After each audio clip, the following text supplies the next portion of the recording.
આટલા સમયથી ધક્કા ખાવ છો અને જવાબ શું મળે છે અહીંયાથી? દર વખતે આશ્વાસન સિવાય મેડમ બીજું કાંઈ જ નથી મળતું. વારંવાર લગભગ આ ત્રીજો મહિનો છે જ્યારે હાઈકોર્ટે નોટિસ પાઠવેલી હતી રાજ્ય પરીક્ષા બોર્ડને કે તમે પાસ થયેલા ઉમેદવાર અંગે શું વિચાર કરી રહ્યા છો. વારંવાર અમે કાંઈ નહીં તો મેડમ હાઈકોર્ટની ડેટ પણ છે તમારી? અમારી કાલે હાઈકોર્ટની ડેટ પણ છે ચોક્કસ, અને એ સંદર્ભે જ અમે આજે મળી રહ્યા છે. વારંવાર કાંઈ નહીં તો મેડમ 15 થી 17 વાર ધક્કા ખાઈ ચૂક્યા છે સચિવ સાહેબ અને અધ્યક્ષ સાહેબ.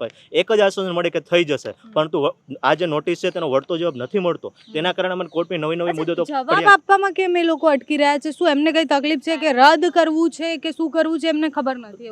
આજ બ્રહ્માંડનો સૌથી અઘરામાં અઘરો પ્રશ્ન છે મેડમ, કે એમને શું કરવું છે એ જ નથી ખબર પડતી. જે પણ જે જવાબ આપે સબમિટ કરે તેના સંદર્ભમાં આપણી કાર્યવાહી આગળ વધી શકે એમ છે, પરંતુ એસીબી છે તે પોતાનો જવાબ સબમિટ નથી કરતી, જેથી કરીને અત્યારે 61 જેટલા ઉમેદવારો છે જે આજે શાળામાં હોવા જોઈતા હતા, શાળા સિલેક્શન કરવા જોઈતા તે અત્યારે બાકાત છે. ફક્ત 100% મેડમ નથી બની શક્યા, અને આ એસીબીના કારણે જ છે. તેથી મને શિક્ષણ મંત્રી, મુખ્યમંત્રી અને ભરતી બોર્ડથી આ એક વિનંતી છે કે જેટલા પણ 61 જેટલા ઉમેદવારો છે જે વગર વાંકે અત્યારે અન્યાયનો ભોગ બની રહ્યા છે તેમને ન્યાય મળે અને ચાલુ ભરતી. તો નપાસ ઉમેદવારને પણ એવું જ લાગે છે કે એમની જોડે અન્યાય થયો છે જો સિલેબસ 12 નો પ્રશ્ન પૂછાયો છે.